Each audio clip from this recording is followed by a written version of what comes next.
We're going to call this meeting to order. This is a joint meeting between the Law Enforcement Citizens Advisory Committee and Bluffton Town Council. We'll start with the Pledge of Allegiance to the flag.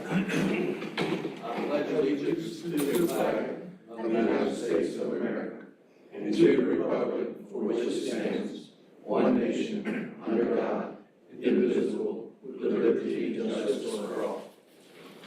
Okay, so we're going to kind of co-chair this thing, so I'll hand it over to you and you can do your roll call, and I'll jump back in after a while. Yes, sir. Mr. Bailey, would you like to start a roll call, please? Yes, George Bailey. Maida Rivera Vasquez. Bill O'Toole, President. Michael Frazier, and I think it's the four we have. Yes. Can I get a motion to approve the minutes, please? So moved. Second. Second, all in favor, say aye. Aye. Aye, so moved. All right, we're going to move along. Is there any public comments? Is there any public comments? Yes, ma'am. Miss Betty Black. I don't think I need to read the rules for one I'll comment. start a timer just to be safe. Oh, You got it? Okay. I go. please state your name and address when you. Sure.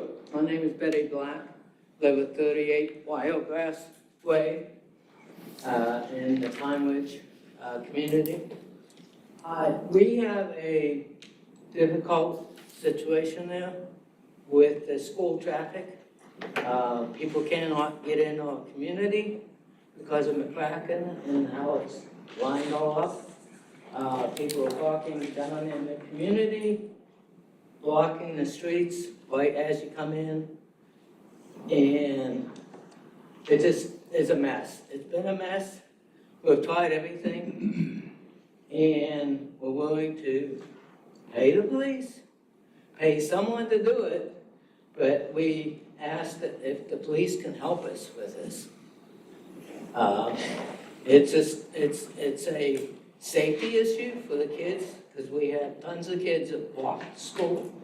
These people are sitting on the streets. You can't see around them. It's a bad situation. I mean, it's a great neighborhood.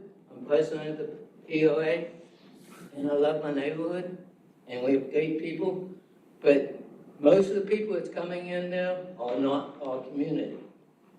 They come from across the street from the farm and block our streets, and all people can't get in because of it. So that's I don't know. I've heard that we can hire the police for 3 hours a day for a continuous thing.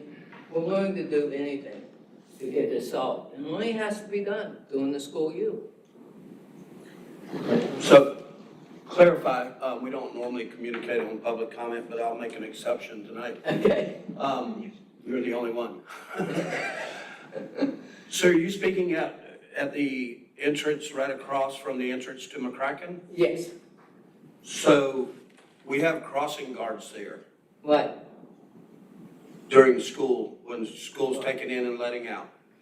Are they, I've got a couple of kids that go there and I take them, and normally I have to sit in line for a while to get through the traffic, but it seemed like they were doing a really good job of. I don't have any protecting the problem right safety. there. It's the people who just sit on Pine Woods, right at the beginning of Pine Woods, and block anyone from coming in and going out. Sitting there for what? Waiting, see, they don't want to get in that line you get in, okay? Oh, you mean, is that Yeah. more when school gets out than when Yeah, they're school going to gets school? out. So they're waiting there to pick up when kids. Yeah, they have the child walk up. Gotcha. I got you. I understand what you're saying now, so hopefully Chief can So, look into that. Yes, sir. So, Mayor, we had the same problem across the street with the farm. They were complaining of cars parking over at the farm and then kids walking over waiting in line. And so what we encouraged the farm to do was put up some no parking signs first in those specific areas, and then we can certainly enforce that. but that's Okay. something we can come out and take a look at, and then we can go from there. Okay, Okay? you have my number. Yes, ma'am, I do. Yep, I sure will. Okay, thank you. Thank you for listening. Thank you, hopefully we can get it resolved. Okay, next we got our new business, chief. You want to introduce Gary? Absolutely.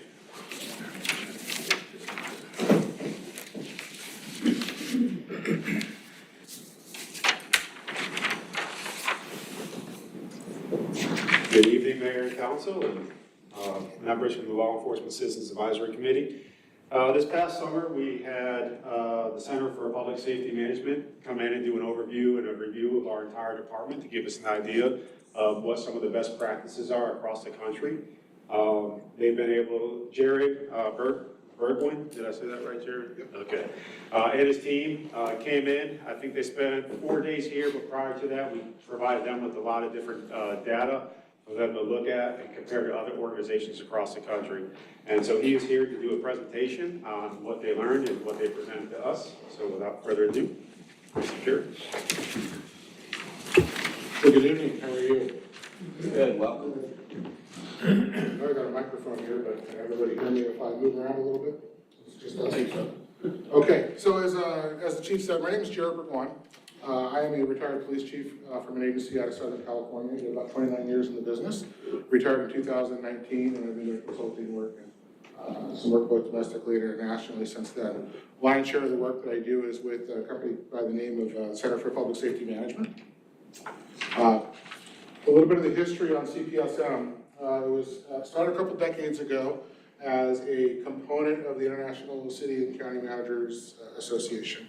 And it essentially was designed to answer a question that a lot of cities had that said, hey, our police and our fire departments are always asking for more people and more resources. How can we know that we have the right size police department or that we have the appropriate number of people in place to police our city? So that is where CPSM was ultimately formed.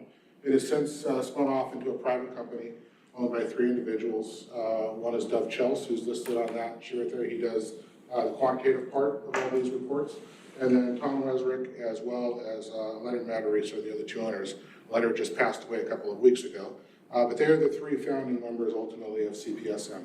The majority of us, including the project staff, myself, Craig, and Wayne Hiltz, are all independent contractors that do work for CPSM. We're all retired chiefs. We come in and we work on various projects at different places around the country, including the project that was here. The other folks on our team, as I said, Dov Chels is the Director of Quantitative Analysis. There's a big data report that's associated with this entire report that we put together. Dov's team, he and Sean actually put that together. And then Dennis Kuba is our senior editor, who ultimately kind of takes all the gibberish that we put together from a handful of different people and puts it together into one report. A little bit about how we go about our work. When this project first started, I think the very first conversation was probably a phone call between myself, the chief, the city manager, where we could assess the project, we discussed what the goals were of the project, what we were trying to get at. And then beyond then, we go to this data analysis piece, and that's where Dov's team interacts with the department and the department's CAD data.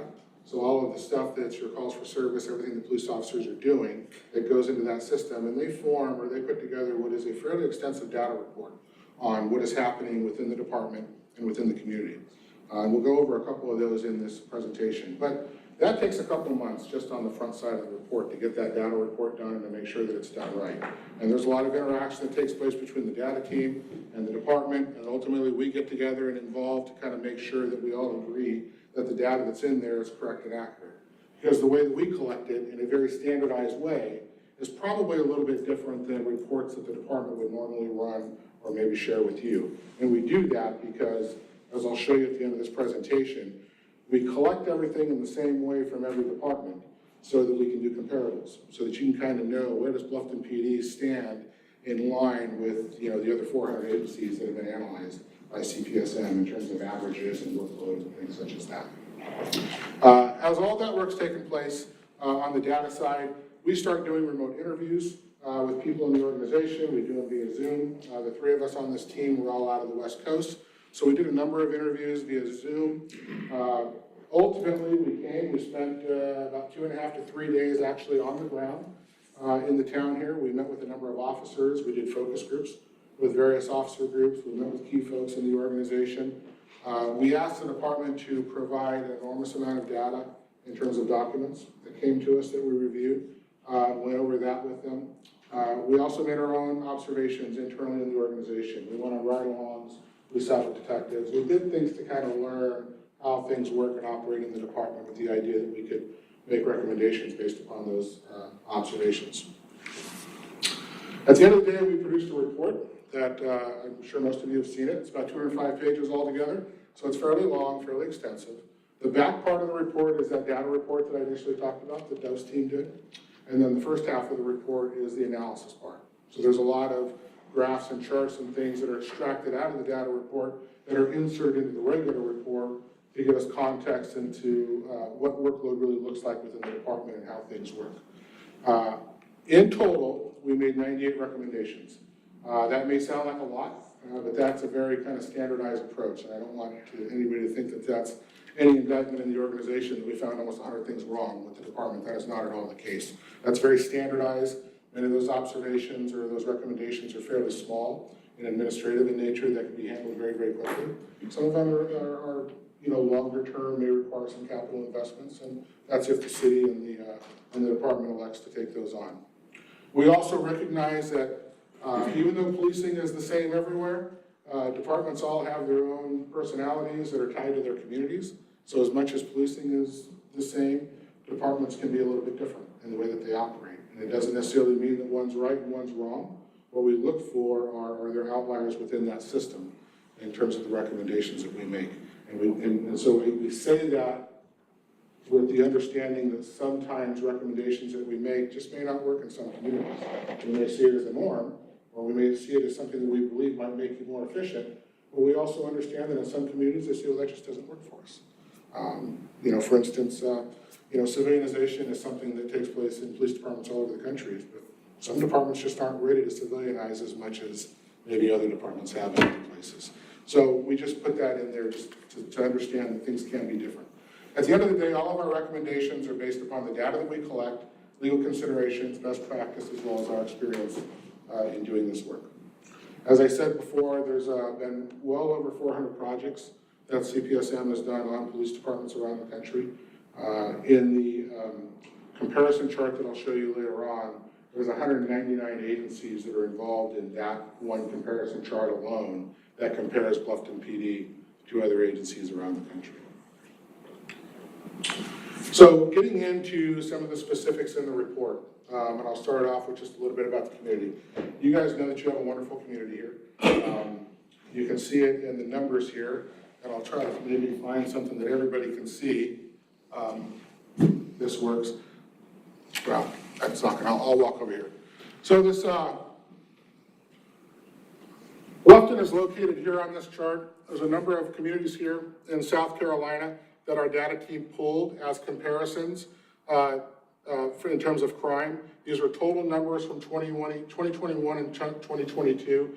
Bluffton is here as the last city at the bottom. You see your numbers there along. All of these numbers, just for context, are not total numbers. They are indexed per 100,000. So this is the way that we make sure that a community with 10,000 people can be kind of compared when you index their crime numbers against another community that might have 100,000 people. So it evens out those numbers based upon 100,000 population. You can see that Bluffton is significantly lower than almost all of your comparable cities. Bluffton is also significantly lower than South Carolina. South Carolina as a whole is a little higher than the United States as a whole, and obviously Bluffton is significantly below those as well. It's the byproduct that you guys see that you have relatively low crime and you're building a wonderful community.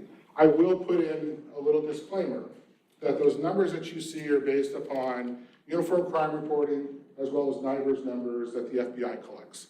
The information that they have is only as reliable as those individual agencies have collected. We don't go in and audit an agency to make sure that they are reporting all of their UCR numbers correctly, but it's not uncommon for me to show this type of chart to a police chief, and it didn't necessarily happen here, but it's not uncommon for me to show a chart like this to a police chief and he'll go, oh, no, I know, that agency is not doing their numbers right. So I just say that the information there is only as good as what all of those other communities have presented.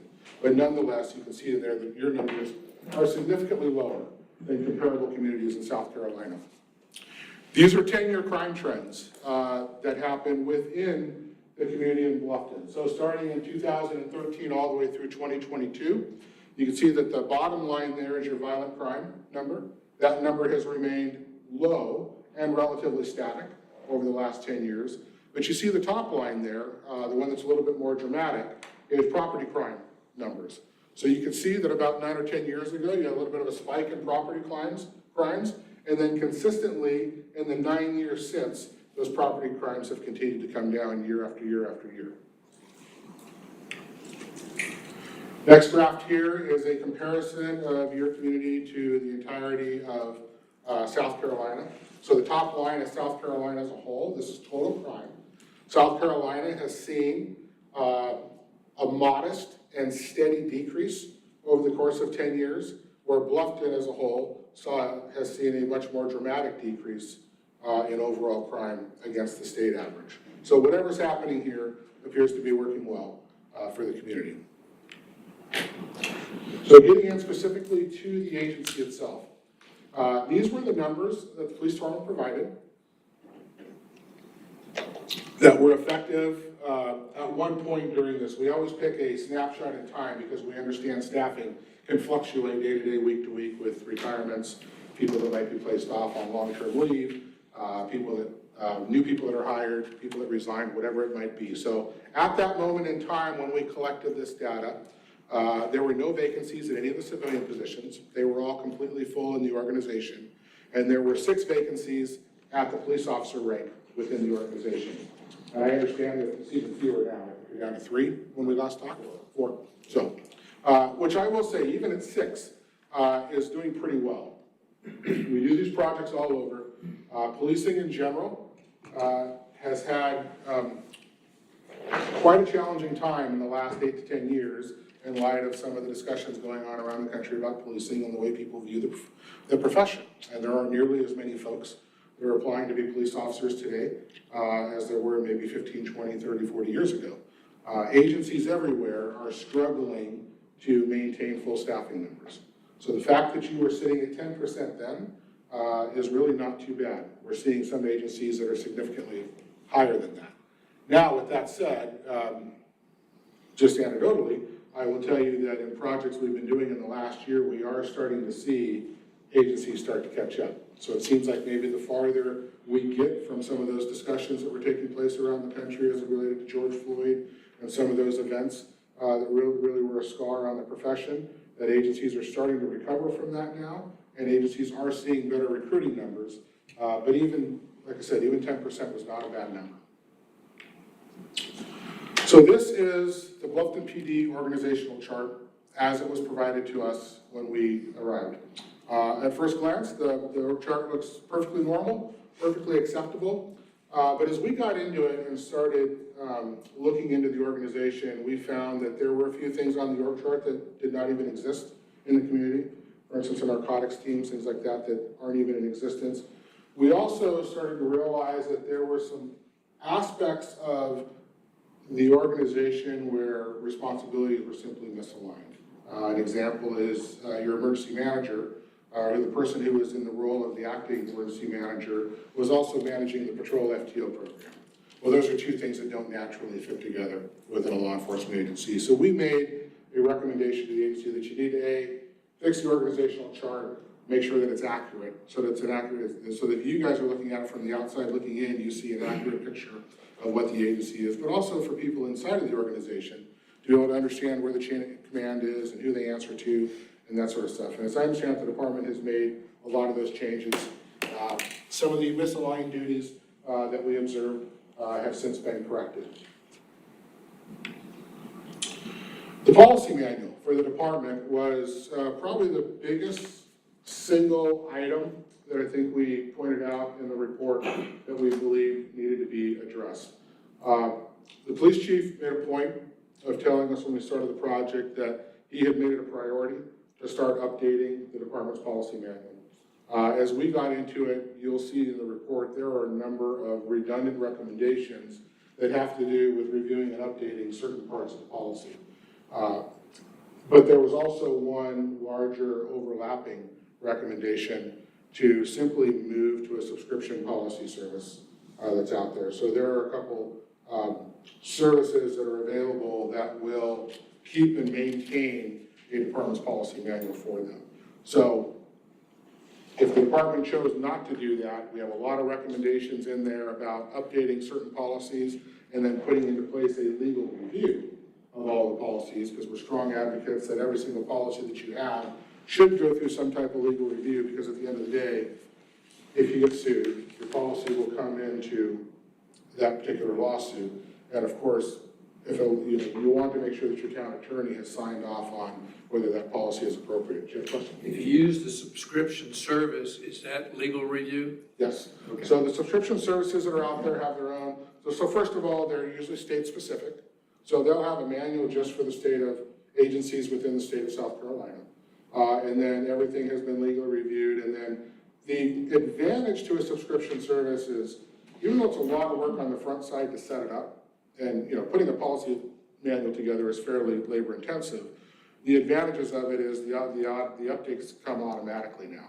So it's not the department's responsibility to go through every year and make sure that use of force is still in line. Or if something was eliminated over here and it affected another policy over here they weren't even looking at, the subscription services will do all that work for you, so that when they send you the regular quarterly, semi-annual, annual updates, whatever it might be, it kind of cleans up everything within the policy and is legally reviewed.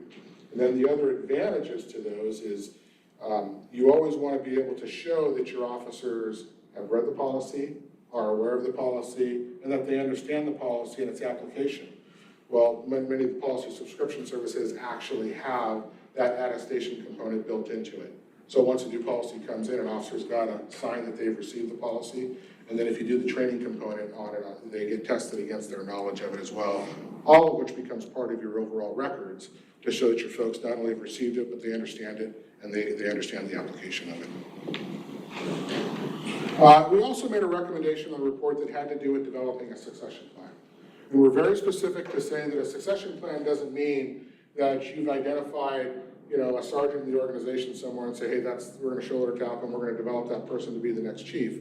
Succession plan is developing a training matrix and a development matrix for every level within the organization to tell people what they have to be what they have to do to be successful, to invest in themselves, for the department to invest in it, and then to tell them what is necessary for them to move up into the upper ranks. And then ultimately, so that if and when you have that vacancy at a higher management rank or at the police chief's rank, you hopefully have a body of people within the organization that have already been developed enough that you can pick from within if you so choose to do that. Now, the department did have a number of things in place that if you were of a certain rank, we wanted to send you to certain advanced FBI data training and things such as that. We simply made a recommendation to do it throughout the organization at all levels, to document it into a formalized type of plan for folks to see. Moving on to investigation. So as I said, there's 98 recommendations, 205 pages. I'm going to just kind of touch on some of the high points. Obviously, we're not going to discuss them all. And I'm only going to go over the main units in the department in a fairly brief way to keep this kind of presentation at a reasonable length. And then I'm happy to talk, and we can talk about individual things in the report as much as you would like to.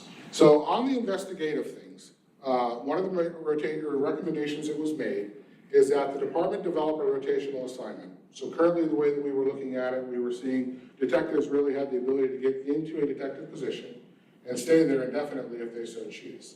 And we believe a better model is to, at some level in the organization, have a rotation so that different people, younger officers in the organization, have a chance to cycle through the investigations function, to understand things from a deeper level. So detectives have a great deal of expertise in terms of how to investigate a crime at a deeper level, how to develop a case file, how to write search warrants, how to do a whole number of things that the average patrol officer may not really understand how to do it. So if you have a rotational system in place, it allows folks at the lower level of the organization to gain some of that experience, that when they rotate back to patrol, they have that back at the patrol level now. So we made a recommendation to create some type of rotational system. I also discussed a few minutes ago that the information in NIBRS and UCR that I showed you on that thing is only as good as the information that goes into it.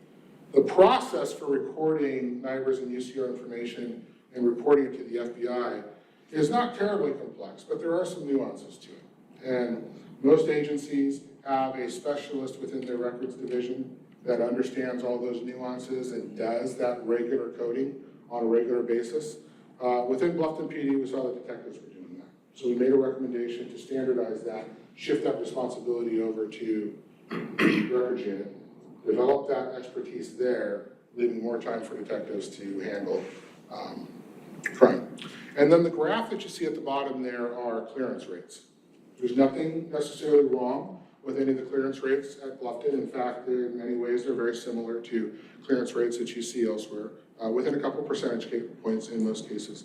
But the reason we put that up there is that we encourage agencies to have a regular, whether it's quarterly, monthly, whatever the agency decides on, but to actually sit down and look at their investigative cases, to look at their clearance rates, to see are we performing at the level that we want to perform. So if we're having a rash of burglaries, for instance, how successful are we at collecting or solving those burglaries? So sit down and have those high-level meetings to discuss clearance rates, to understand how efficient your bureau is being, how efficient your patrol officers are being, and how good the work is that's being produced. One question for you, if I may interrupt you. Explain to some of us who aren't in the police world, what's clearance rate? So clearance rates, I'm sorry. I think I know, but I don't know that I know, so. Well, there's really kind of two different definitions. There is Go ahead and the, slide back up so we can look at it. yeah, can I go backwards with this? Yeah, I'm sorry, okay. So, it's been a while since I've done this, but correct me if I'm wrong. The FBI actually requires a clearance to be if the county attorney has filed charges, right? No, so there's various clearance rates. It can go from clear, no arrest, to clear, not enough evidence, so it would be just unfounded. So there's different types of clearance that either investigators or officers will fill out. Yeah. But that's what I'm saying, there's a nuance to it. So some agencies will look at it and say, we've solved the crime, we know who did it, we just can't put enough of a case together for the district attorney or for your county attorney or state attorney to file charges against the person. Some agencies will consider that a cleared case and part of their clearance. There is a different official definition that the state and the FBI uses that I think has more to do with the actual filing component that's attached to it. So that's why I say, sit down and have those regular meetings. Essentially, clearance rate means you've solved the crime. So if we look at this, and it's saying of the robbery, there were 4 crimes committed in Bluffton and 0 were cleared, that means none of them According to those stats, none of them were solved were solved. by the official. Now, that was there was a number, there was a year to that, I think there was 2022 numbers, I believe we used. Yeah, those were 2022. To answer your question, I think we saw 1 or 2 of those get carried over to the next year, and so they won't show up on these stats, if that makes sense. So would the number of crimes show up on 22 and 23? Were the numbers a little bit skewed as well? So these were pulled from the FBI database, and it depends on how frequently they update their database, where these numbers would then be reflected on it. Not uncommon for the FBI to be about a year behind, which is why you see 2022 years, because 2023 wasn't even completed. So if We're physically doing this in 2024.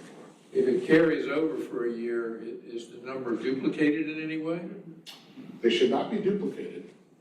I think what they do is they actually go back and correct them from the previous year. Yeah, so what they'll do is, once they update it, it'll go back and correct the previous year.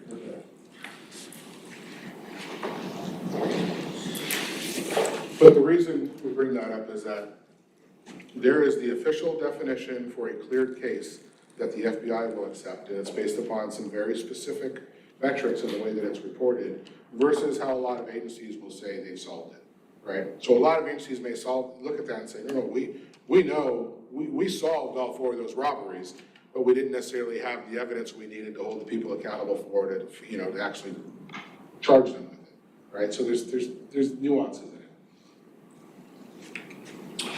So, emergency management. Now, I know this has been a little bit of a tough thing for the town to manage. As I understand it, there was a time that emergency management was a standalone department, transferred over to the police department. There's been times where there's been a civilian emergency manager who is turned over to the police department, or a police officer was managing it.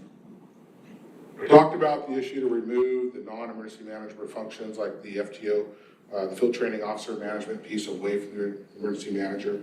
I believe that's already been done. We made recommendations in there to, and this is important to you guys, because you guys obviously, you activate your EOC on a somewhat regular basis based upon your weather here in South Carolina. But we made a recommendation to include some of your non-governmental organizations, Red Cross and those types of organizations, into your logistics working group to improve partnerships and make things a little smoother if and when disasters do occur. We made a recommendation that you do at least 2 times a year some form of dynamic exercise to test your systems and to test your folks. And then ultimately, and this is where we know this is a little bit of a tough one, we believe that it is best to have a professional emergency manager versus having a police officer do it. It's not that a sworn officer, a sergeant, lieutenant isn't capable of doing it, but we know that with the rotation that happens inside of police departments, and the transfer and the movement and the retirements and the promotions and all those types of things happen, you're going to lose that expertise pretty regularly. So as much as you can professionalize that with one position, we believe is a better move. So getting into the patrol piece, and this gets into the heart of the data that I talked about early on. So the first chart that you see is total officer activity within the CAD system and how it originated. So within the town of Bluffton, the Bluffton Police Department, we see that it is fairly balanced across the board. Your community-initiated workloads, so the things that the police officers got on the radio and said, I'll be making a traffic stop, I'll be doing an extra patrol check, whatever that might be, that made up about 27% of all activity. Community or police-initiated, I'm sorry, I reversed that. Community-initiated is when people call the police, obviously, and say, I have a problem, I need an officer. Police-initiated is when an officer is initiating the activity. That makes up about 37% of all activity. And then the green area there, that 35% being zero on scene, is a very, very high number for what I normally see in these assessments. But there's an explanation for that. And ultimately what that is there is a practice in Bluffton PD that they do a lot of extra patrols. So as officers are going around, they may have some type of mandate from their supervisors, management to, check a certain intersection on a regular basis and log it in CAD so we know how often that's getting checked. And so we observed officers that simply have the practice of they're driving around on regular patrol. They might go by a certain location that fits that definition if they need to extra patrol it. They'll do a quick little log into the computer, say extra patrolled it, hit send, immediately go back into service, and ultimately that event in the CAD system only took up 15, 20 seconds. So we intentionally eliminate from the workload everything that took less than 30 seconds because ultimately it doesn't really make up enough time to impact total workload at the end of the day. So that's why we call those zero on scenes, as they were incidents that were in the CAD system that took less than 30 seconds. These extra patrols, what we actually see, so Bluffton PD officers did an extra patrol of the business 11,806 times for an average of about 0.2 minutes, so less than 30 seconds. They did an extra patrol to residents almost 7,000 times for about 0.2 minutes, less than half a minute. And out of the total 18,000 incidents, so if I go back, total incidents in CAD altogether were 37,000 altogether. The police initiated, the traffic stops, those types of things were a little over 13,000. The people that called 911 instead of needing an officer was a little over 10,000. And then the 13,000 zero on scenes made up that. Out of all of that, a full 18,000 of them were the extra patrol checks that occurred in the community. Again, this is indicative that your officers have a lot of time to do those management-directed extra patrol things that the community likes to see. Map of the community, and I put that in there not because I can necessarily make sense of the map. I forget exactly which one was the 3 zones and which each of the 3 colors represented. I do know from experience riding around a patrol car, it is a pretty big area to cover There's a lot of county areas and things like that that are, in between that they've often got to cross through to get to other areas. Those things are ultimately reflected in some of the response times that I'll share with you in a minute. But this is simply a breakdown on each of those 3 districts and the number of calls per day and how many work hours that are actually involved in that. So for instance, in the A sector of the city, there is on average about 16 calls per day that happen there. And Where's the A section, just so I can, on the map? Chief, you gotta tell me which areas are which. The red and yellow. So the A section is your red and yellow, it's east side of town, anything from anything from Buck Island and east. Okay. Your Bravo is anything from Buck Island all the way to Buckwalter and north and south from there. And then your Charlie district is the one all the way over to your blue and purple area on the west side of town. 170, Yes, sir. Yep. New Riverside. New Riverside. Thank you. So one of the things that we like to look at is there a great deal of disparity within the areas? You can certainly make the argument that the A sector is significantly busier than the C sector, but not to such an extreme that based upon the dynamics and the way that the town is laid out in those big void areas that you see in the middle, do we think that it warrants any type of restructuring of beat boundaries? But what you do see in there is that, for instance, within the A sector, about 16 calls a day that take in total about 10 hours of labor to handle. In the B section, you have a little over 14 calls per day that happen there, taking up almost 8 hours of labor. And in the C section, you have about almost 11 calls per day, taking a little over 7 hours of labor. And there's a couple other categories, calls at the station, things like that, that we had to find a place for them that didn't necessarily fit into any of those sectors. So response times. This is an area that may not be completely under the control of the department because you have the county dispatch for you, right? So the priority systems, more often than not, are going to be developed by the county. But you see your overall response times in there. That top priority, number 1, on average has about 3.3 minutes of dispatch processing time. So dispatch processing time is considered from the moment that somebody calls 911 to the time it takes the dispatcher to collect the information, enter it into CAD, send it to a dispatcher that might be working the terminal who actually dispatch an officer. On average, on a priority 1, that's about 3.3 minutes. And then the travel time is pretty self-explanatory. That's from when the officer receives the call and ultimately arrives at the call is about 8.2 minutes on average, which gives an overall response time of 11.5 minutes on a typical priority 1 call. Now, that's not very good. The industry standard, although very few actually meet it, but the industry standard and the goal is that on the most important calls, those highest priority calls, you'd like to see a response time of closer to 5 minutes in total. Now, there's a couple of issues with that. First of all, very few meet it. I've only seen very few agencies that have ever met it. The biggest problem I see here is a majority of all of the calls that were factored into this analysis, 3,670, were classified as priority 1s. And I assure you that there is no way with your low crime numbers that you actually had 3,670 calls that should have been classified as the highest priority. So the highest priority should be reserved for those things that are a threat to life, threat to somebody's personal safety, and in-progress crime of sorts. It appears that in this case, when I see that many, you probably have a lot of other calls lumped into a priority 1 that have then kind of muted that overall number and made it not look very good. Now, that's something that in order to change that is probably going to require some partnerships with the county to realign what their priority system looks like. So it might be difficult to actually do.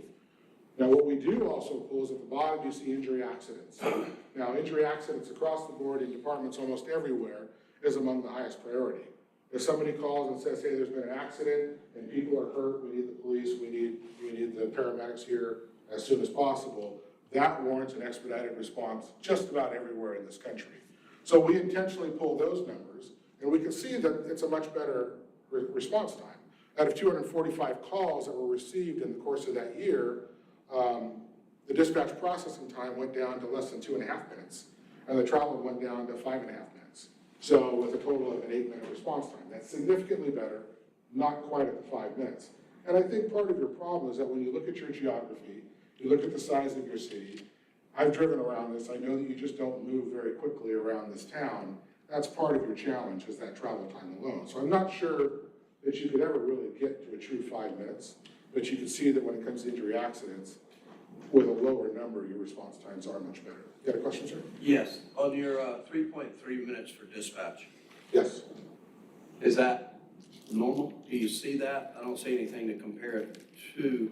I'll do some comparisons. I think in the comparisons I have at the end here is, I don't know that it has the dispatch processing time. I'll have to see if that's on the form. So I will tell you that in general, if it is a true emergency, 3.3 minutes is too long. A true emergency is typically measured in less than a minute. Like a true emergency, somebody calls and says, hey, somebody's been shot. Let's take a real extreme example like that. A very good professional dispatch center answers that phone. They understand the urgency. They're communicating with the person who's talking to the officers in the field. And literally, as they're typing information in, they're feeding it to officers in the field to get them going. So you see that dispatch processing time almost completely disappear on true emergencies. When I see 3.3 minutes, it's indicative of you got too many calls classified in that category. Does that make sense? Yeah, yeah. I was just trying to wonder, or trying to get straight in my head, why would there be that much?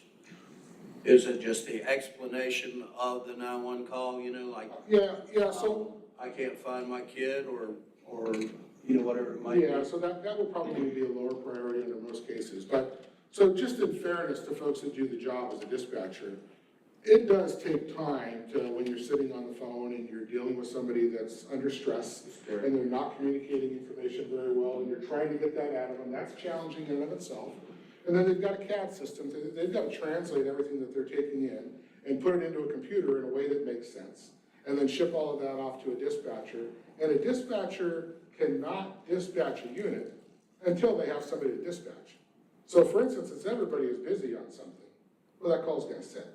And that ends up getting on the dispatch processing time because nobody was available at that moment.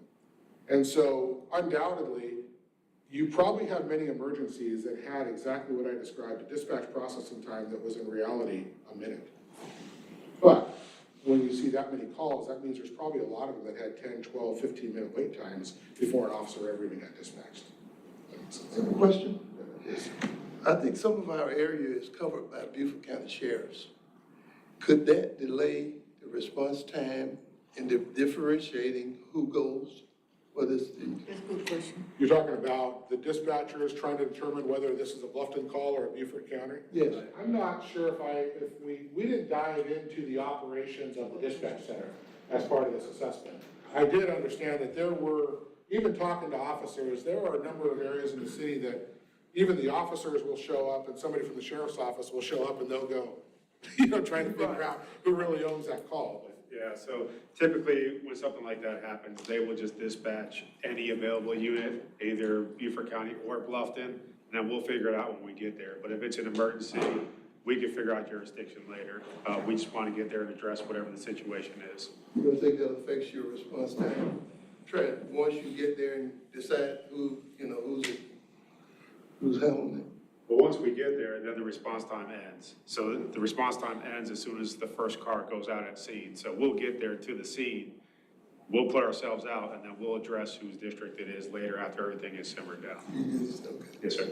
Joe, sorry, Fred, go ahead. It seems like you have a call center that sends a message back to a dispatch? That's what happened?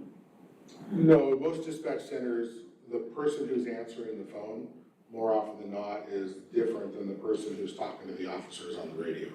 I assume Beaufort County does the Yes. same way. So Councilman Hamilton, the way they do it is you have one person taking the phone call, they're putting it into a computer. Sometimes they'll tell the person that has us on the radio, which is a desk next to them, saying, hey, I got an emergency call. Or they'll wait till they have all the information to punch into the computer. Then they'll send it, once they put it in the computer, that person over there who's dispatching us then gets it on their computer, then they will send us out. So the person on the phone is not the person that is dispatching us. Oftentimes, when we call up for further information, the person on the radio says, hold on, and then they have to talk to somebody else. that's talking to the person on the phone to get the information, and then they give it back to us. So even that is a problem with the communication aspect of it. Yes, sir. The MOU we have with the sheriff's department, so we will respond, let's just take Sandy Point as an example, right in the middle of our community, not the town. But you would respond to that if you got the call as a courtesy to the sheriff's department, I mean, immediately, right? Not always. If Beaufort County is busy, or if they're gonna be 10 minutes out and it's an emergency, then their supervisor may call our supervisor and say, hey, could you have guys head that way? And we will head that way, and we will control the scene until they get there and take it over. Okay, and in the reverse of that, do they do the same thing for us? Yes, sir, they do. Okay. Yes, sir.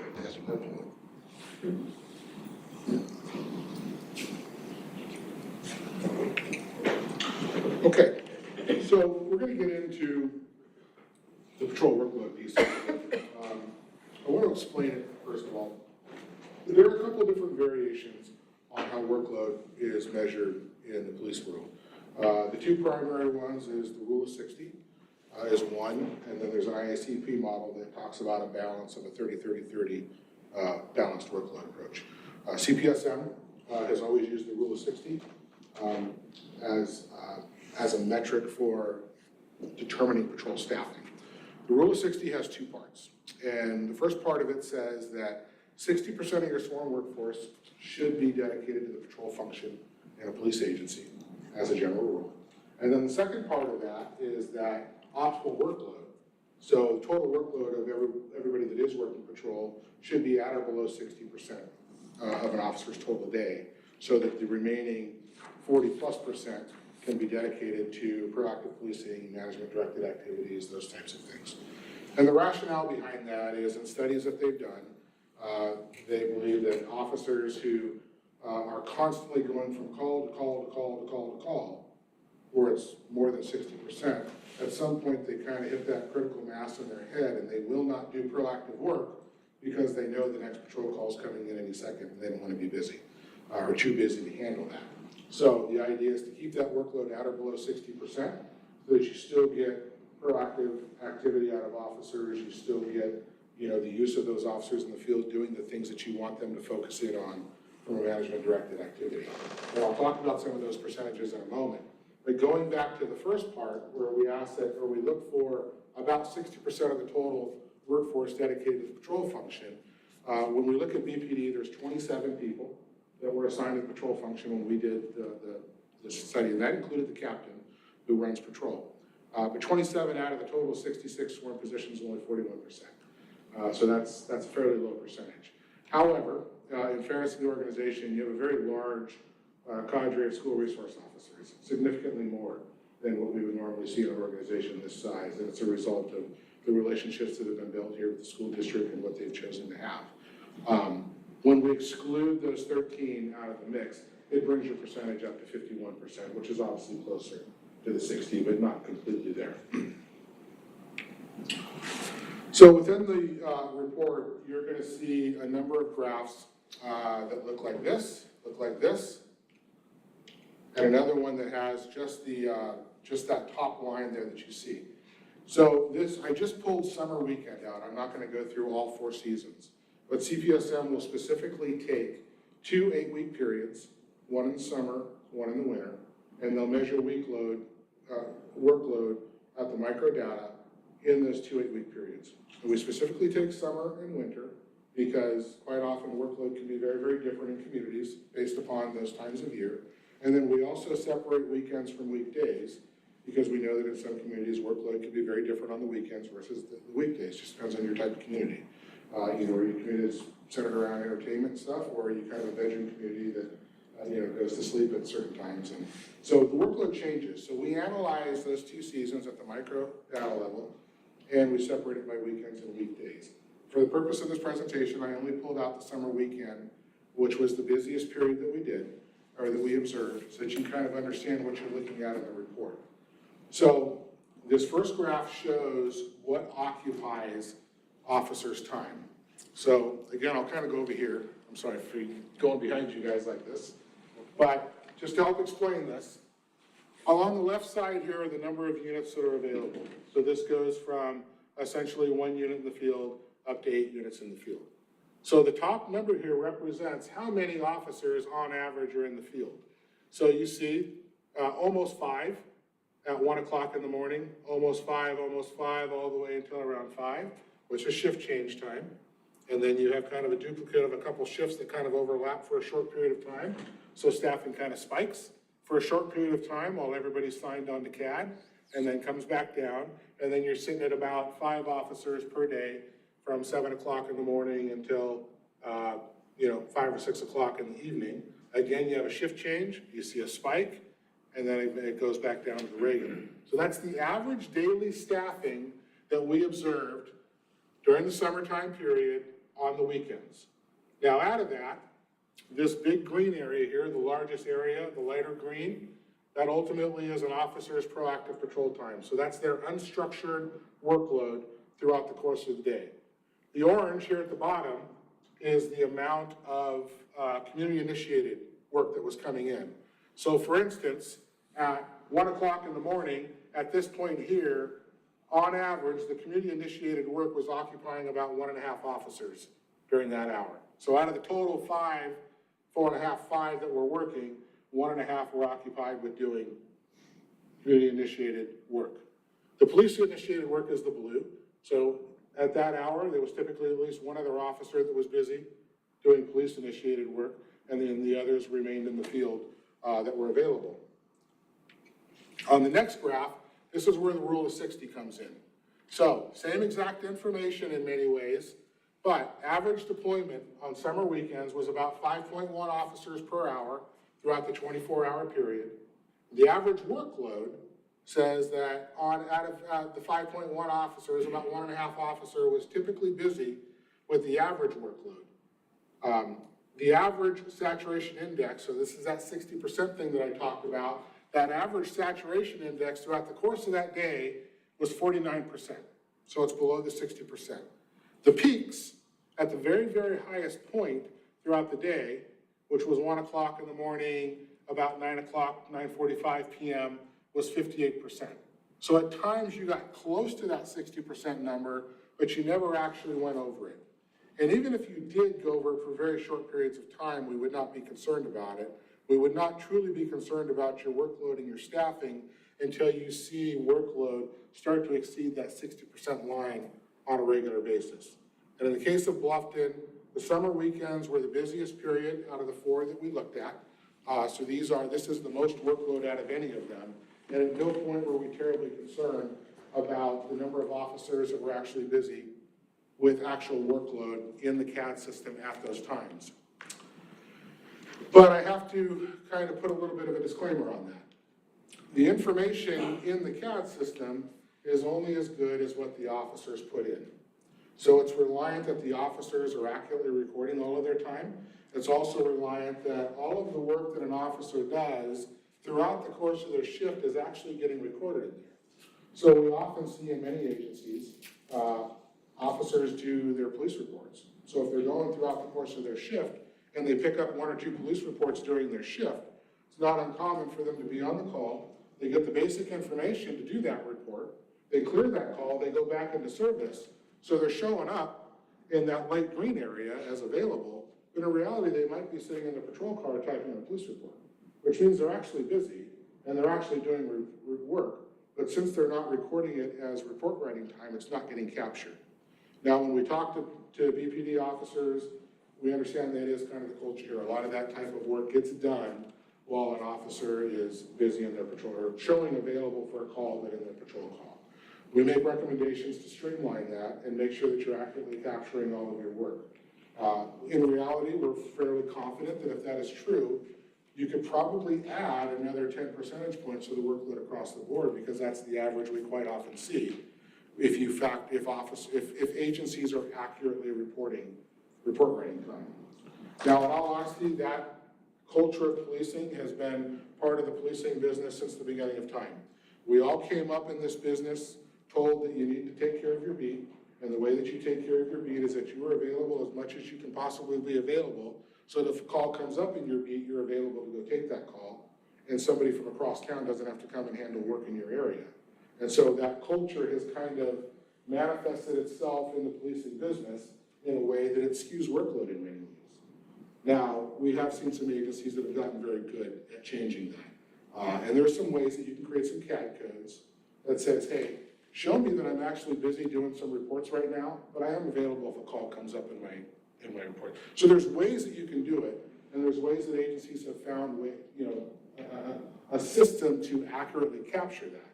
So what I'm telling you is that that's common what we're seeing, and it's something that you should fix so that you can fix those workload numbers in the future.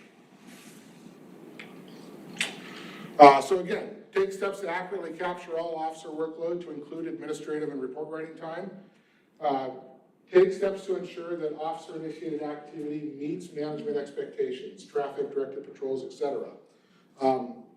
This has to do with making sure that you are having a strategic approach to policing. It's very easy for officers to be out in the field. They're kind of self-motivated people. They do work that they believe is important. They obviously take the calls for service that comes into them, and then they're kind of told, hey, we expect you to be proactive when you're not on a call. Go out there and take care of some traffic issues, do those types of things. Well, officers will find something to fill that time. What everybody in this room wants to make sure of, and what the chief and what the leadership of the department wants to make sure of, or should ensure, is that the work that they're doing out there meets the objectives of the community and the department. So focus in on the things that you want your people to be doing, and that requires a little bit of strategic decision making. So use data to drive your traffic enforcement. Look at where your accidents are happening, what's causing those accidents, and then tell your officers, hey, I want your proactive time focused in that area. You guys do this a lot through your directed activities. I showed you how many show up as extra patrols in your system. So that is occurring. But we want to make sure that you're doing an overall comprehensive strategic approach to structuring an officer's day and making sure you're getting the greatest use of their time. Consider realigning of patrol officer numbers to meet the rule of 60. So that has to do with that 51% in reality that's sitting at patrol that maybe should be a little bit higher to meet the rule of 60. But again, the existing workload isn't necessarily problematic. If you get to a point where now your workload is pushing 60% and you're still only looking at 51% of your officers sitting in patrol, well, maybe you need to supplement some of those officers from other parts of the organization to give the patrol more resources before you worry about adding people to the bottom line of the agency. And then finally, we asked a number of questions about this. When it comes to traffic, and one of the biggest drivers of issues happening in Bluffton are traffic related. It's accidents and things like that that are taking a lot of officers' time. We asked about what that process looks like to do long-term solutions to traffic flows. And within the traffic world, we talk about the 3 E's, enforcement, engineering, and education. And that engineering piece really requires a partnership with city traffic engineering. So if you're seeing problems in a community, let's say you've got reoccurring accidents at an intersection, is there something that has to do with the design of that intersection, with the, things that can be solved with an engineering approach versus just writing more and more tickets all the time? So establish that rapport and establish some type of internal system so that problems that the police department is observing can get reported back to traffic engineering for potential long-term solutions.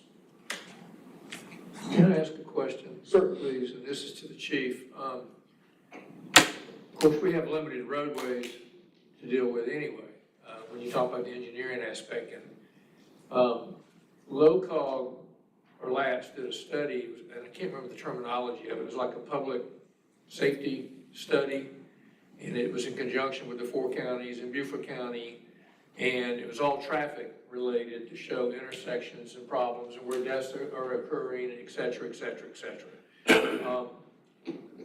Were y'all ever a part of that or ever had been introduced to that? No, sir, we weren't part of that. I think it was probably because it was mostly county roadways and state roadways. So the sheriff may have been involved with that, but we were not. Okay. All right. We'd be more than happy to sit in on the next one, though. Yeah. Thank you.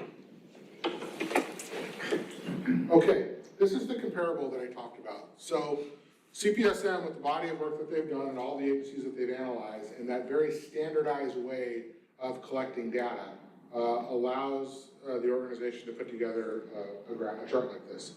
I did not include this in the report because there's no significant outliers. If there's outliers that I typically see in this data, I will talk about it in the report, but for the most part, Bluffton is very standardized in many ways. I did recently share this with the chief, so if you know, that gets passed around, but there are a couple of numbers I want to talk about. One at the very bottom, your crime rates, your violent crime, your property crime, and your total crime rate, significantly lower than the average community that we normally assess. So much along the lines to the initial UCR number where we were comparing Bluffton to other communities in South Carolina, to the national averages, the state averages, that's reflected there in terms of the total crime in terms of the work that we do. The one right above that, high priority call response times. So I talked about the problems that I saw on that. Your average response time of 11.4 minutes is significantly higher than the average of all of the agencies involved in this, where the high priority response time was about 7.5 minutes or 7.4 minutes.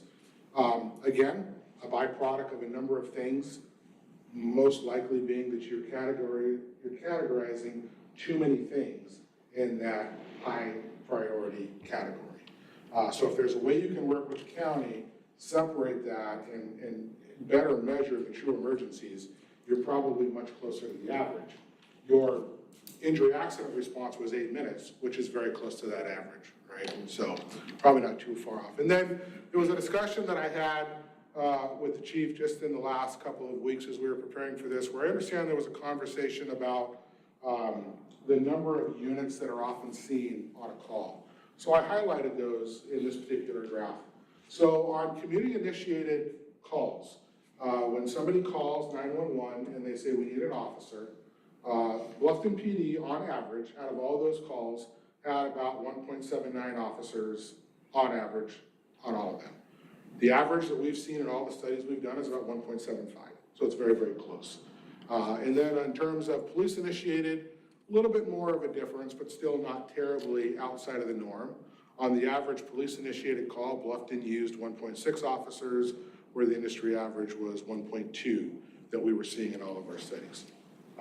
And then you can see over at the very, very right-hand side of that, how do you compare against the median? Your population is lower than the average agency that we've done. You know, the median's been about 43,000, Bluffton's a little over 30,000. Your officer rate and your call for service rate is a metric that's measured against a 100,000 population. So you've got a higher officer rate, so typically, you know, you've got more officers per population than the average that we see, but your calls for service rate is a little bit lower. And then you can see going down areas that you're just kind of a mix of higher or lower, but very, very close to the averages across the board. Question for you? Yes, sir. Was there any consideration, you know, geographically, we are a pass-through community. Okay, we have a huge resort being Hilton Head. Much of our traffic is coming through here and wouldn't be reflected in our actual population. Yeah. You know, and I mean, some towns are kind of off by their stuff and you don't have that factor. So with the data, you know, I mean, we have more cars come through Bluffton than we have in Bluffton. Your If traffic you count, get, you know, traffic count's probably much higher than the average. you know, which puts our traffic volume, you know, twice as much as, you know, you would normally see for 30,000 people population. So that sort of stuff is not going to show up in a graph like this. Right. But those are the types of things that we have discussions with the leadership of the organization when we're talking to folks about what makes Bluffton different. You remember I started this off that as much as policing is, you know, very much kind of the same, a police officer here is, and the culture that I see here is very similar to, you know, what I'd see in an agency in Montana or Washington State, or policing is policing and cops are cops everywhere. But every community is a little bit different. Sure. The dynamic they deal with is a little bit different. So those are little nuances that we kind of look at to say what makes this community different than the average community. Now, exactly what you're describing is every community has something along those lines, right? I was just talking to the gentleman here, I forget your first name. Bill. You know, we were talking about a community in Maryland, which is where he had done part of his career in a project I recently did where this community's only got like 6,000 or 7,000 people that live there. But they got a summertime population on the weekend that swells to a couple 100,000 because of the type of activities they have. So that's quite a dynamic. That's similar to Hilton Head, I think. They Well, have- yeah, I mean, you guys have a huge, Over 2.1, and they can hit 100,000 people on any day. Right, and most of those people come through Bluffton. sure. So the dynamic and the way that we deal with that though is we look at what that workload is. So, you know, if I go back to, at the end of the day, this graph here tells the story in many ways that might have that come out. So let's say your traffic count, you just have traffic that's completely out of control, and you've got cars piled up on that interstate all day long and those types of things that are happening. At the end of the day, the number of people that are calling 911 and saying, we need a police officer, is reflected here. So your workload in this community is 1.5 officers, 1 officer, 3 officers, 4, you know, that's the total work of everything that's coming in from all the calls coming into the dispatch center is reflected in that number. So, you know, this number can fluctuate greatly and may have nothing to do with your population size. It's all about how many calls are coming into your dispatch center. Will you do me a favor and go back to your last slide that you were on? And they're right there. And tell me again, officer rate. So officer rate is a calculation, it's a ratio of officers per 100,000. Right, so what that ultimately is saying in the way that, and they get their numbers, this again, these are not the numbers that we reported. These are the numbers that each of those agencies that have reported to the FBI through their NIBRS data, right? So that again is only as accurate as what the agency has reported to the FBI. But it's a calculation that comes out of the FBI that shows what their officer rate is.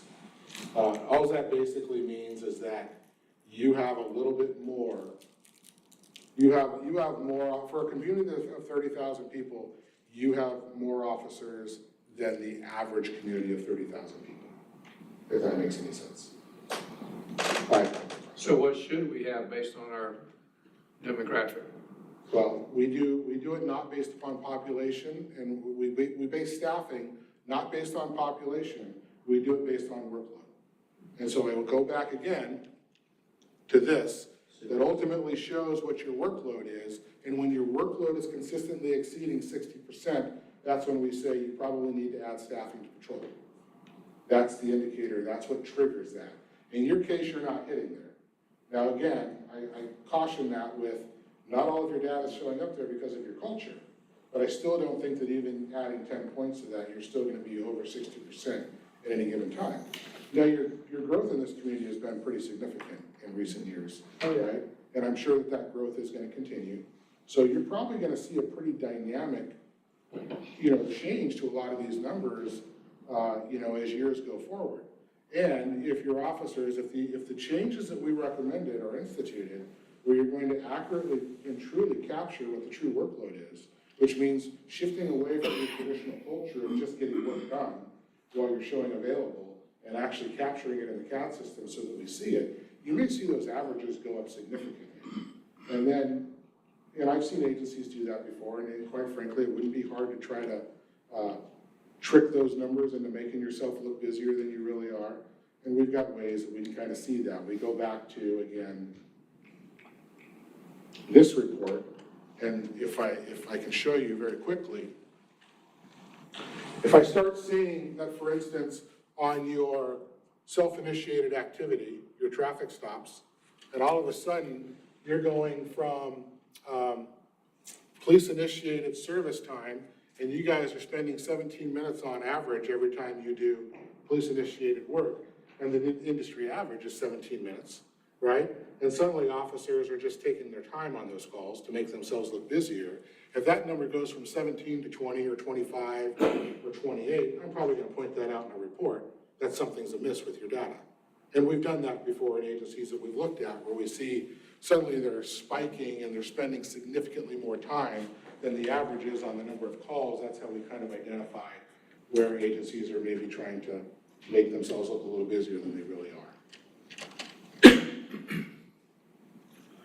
A little bit on the progress. We actually did this report, we were on the ground late part of summer, I believe it was, when we were actually here going into the fall. This report's been done for a couple of months, we're just finally getting to a point where we have an opportunity to come present it. But the department's reported that they've already done a number of things related to the recommendations in the report.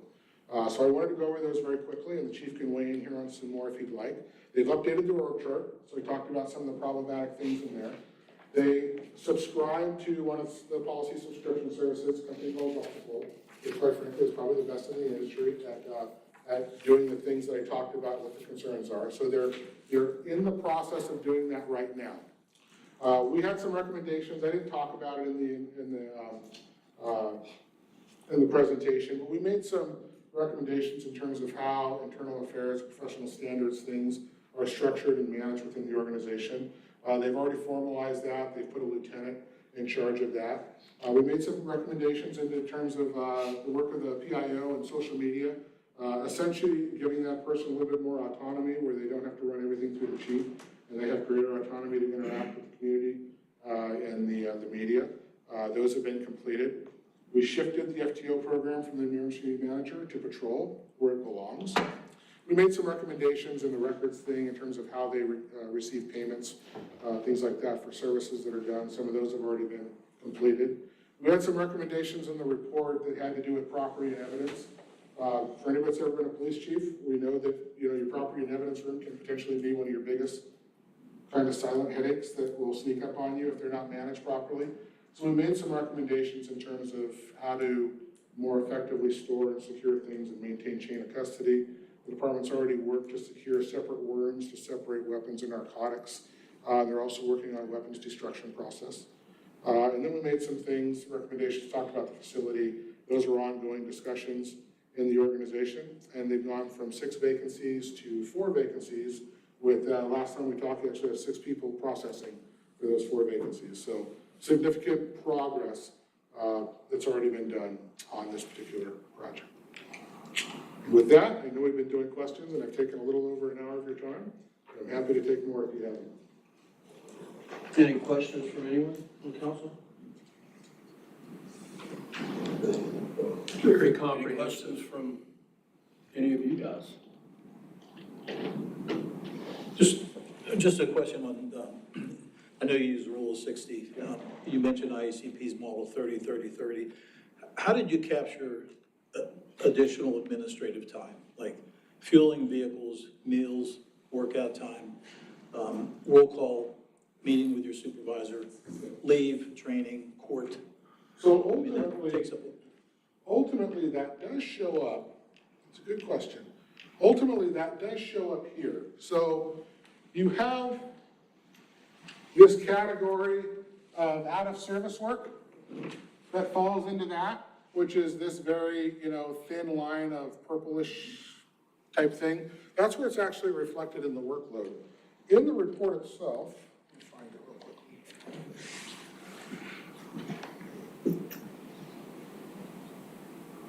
I actually have a chart. On page 61 of the, let me take that back, not 61. On page 65, under table 5.10, this is again only as accurate as what the officers were actually putting in the CAD system. So again, you've got to clean that up. You've got to have an expectation that the officers are, if they are actually taking their car down to get washed, doing something that is work-related, because management expects them to take care of their cars, it's got to get recorded as workload somewhere, so that it's getting reflected somewhere. So if it was in the CAD, that you use that? If it's in the CAD, that's where it's captured. And there's probably, I guess it's fair to say, there's probably a lot that isn't in the CAD, I- as far as I heard administrative. you say that a lot tonight. Yeah, I think there's probably quite a bit going on that's not in CAD. And if I could, just a comment on the number of officers per 100,000 or per 1,000. I don't think very many entities like your organization or ICP or PERF use that as a measurement anymore. The example I use is where my police career was in Montgomery County, Maryland. We had 1.2 officers per 1,000 population. Right next to us was the District of Columbia, and they had something like 7.3 per 1,000. But I would take our crime rate and, the quality of, the community life in Montgomery County over the crime issues in DC, even with significantly more sworn officers. Yeah, and so that officer rate comes from the FBI data. Right. And that officer per thousand ratio that you're talking about is a throwback from the 70s, 80s, and 90s, before IACP and ICMA developed these other workload metrics. So it's still there, and agencies still talk about that. How do we compare officers per thousand? But officers per thousand should not be a metric anywhere that talks about what you really truly need. Officers per thousand, DC, I'm sure that's probably just Metro DC, probably doesn't include Park Police and the Capitol Police and the other 15 other Every other entity. uniform law enforcement services driving around Washington DC. It's a very different environment. It's also true that a place like Bluffton, where there's one officer sitting in a car, is very different than an LAPD where there's two officers in every car. It changes the dynamic quite a bit. So officers per thousand is not a true measure. Dan, yeah, thank you. Let me, first of all, so there's no miscommunication here. I think the fact that we have an extremely low crime rate, and we've been recognized for that on more than one occasion, is part of the quality of life and the attraction that it helps bring people here. So that's significant. I'm just very proud of that. Another thing that stood out to me was not only the number of traffic stops, seemed to be a reasonably high number, but also I was amazed by how low citizen complaints are. I didn't know what to expect, and I was like, wow, that is extremely low. And then the other part was, I noticed that the number of alarm calls was significant. I don't know what we do about that, but that was a rather large number on that chart. So, I don't remember, do you guys have the ordinance here?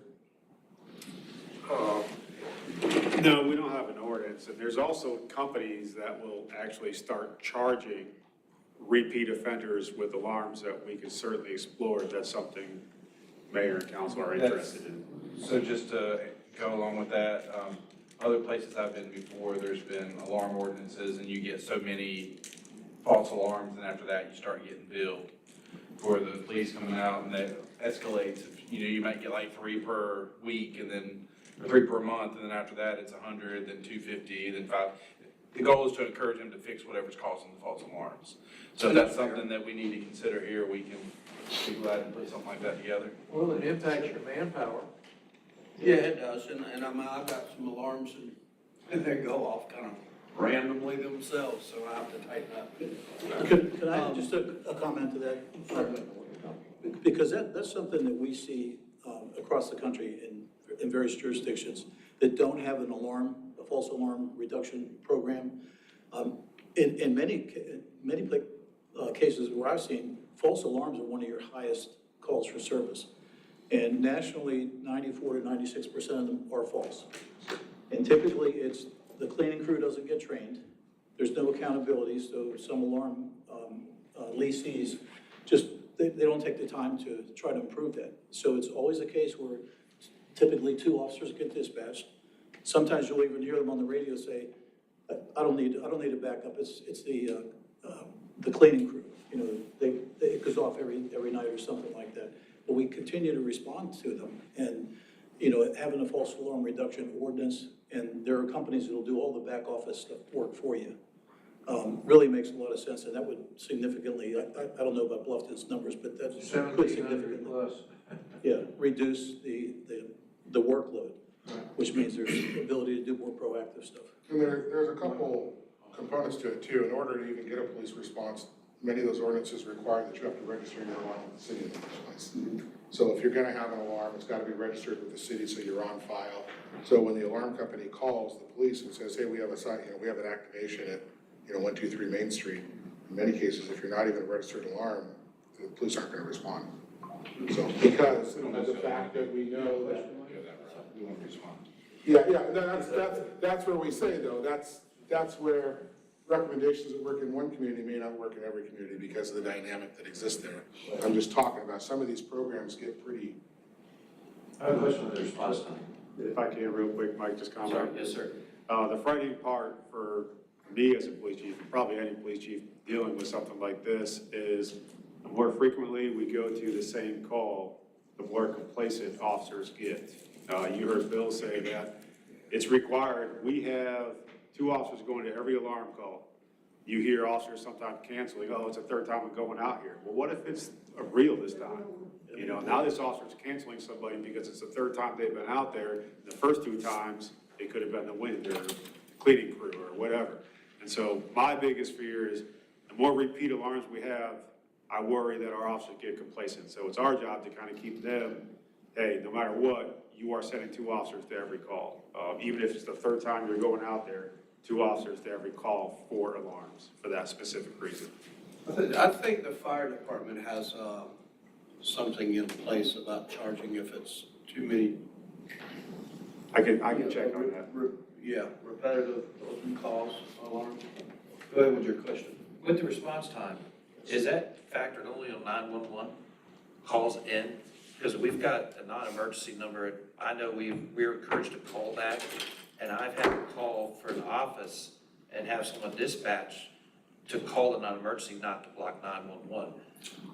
So it would be however they received that particular priority of call. Now, would that slow So response if it's a time down? priority 1, I think everybody's always gonna tell you to dial 911. But when you get in, I think your priorities were 1, 3, and 5. You know, very possibly, maybe the 5s really are more appropriate for the business line. So it's however the sheriff's department recorded that, coded it, and what information they gave us in terms of what that processing was. And if you go back to that, you can see that the lower priority ones, you get down to 5, the response time, I mean, the dispatch time isn't significantly higher, but it goes up another minute and a half, just for the priority 5 stuff. So, I was curious because I thought that would slow it down a little bit, because you have to get switched over, because I'd have to get switched over to Bluffton when I call that number, and then they'd have to dispatch, and it slowed down response time, by no fault of their own. you'd have to probably talk about that right now. These are numbers that came out of the sheriff's department's CAD system. So however they went in the CAD It all system. depends on how the dispatch logs it into the system. And whatever categories they deem to be category 1, 2, or 3. We have no control over that. And so many times it may be classified as something that they see as a, category 1, and we get out there and it's just 2 people arguing, there's no fighting going on or what have you. And so I think that is where the situation is coming in, is not everything is a 911 call emergency too. Like Jared said with those numbers, when you really look at the 911 calls, I think the best template to go off of would be the injury accident, right? Because that's an emergency, they're quick to call us, we're quick to get out there. I think 8 minutes is probably more realistic for, I don't want to say real emergencies, but, the true category 1 emergencies. Chief, I don't know, I have a concern when you just, you said that, you might get to a call and they just argue. But what if, you didn't get to the call and they got into a real shootout?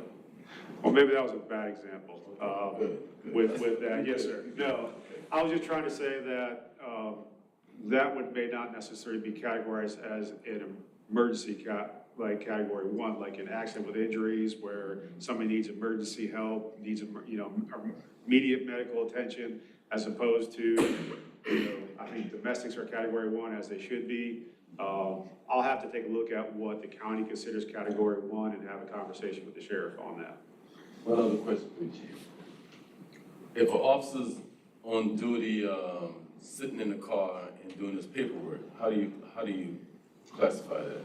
So we just started doing it in February, where we have the officers recording that they are doing reports. That's something that has never been done, something that the officers have to get used to doing themselves, because oftentimes report writing and logging in evidence take a lot of time that they don't put themselves out on. Jared's absolutely right. I guess old school mentality where you're always available. You type that report whenever you have the opportunity to do it. but they're not taking credit for that actual work. So what we're starting to do is log that into our account ourselves. Any more questions from anybody? If not, We are adjourned. Is there a motion to adjourn? I guess we have to have a motion. Motion. And how about another one? A Second. I'm gonna say, they don't want I'm you all to in do it favor, much so anymore. let's. Gary, extremely comprehensive.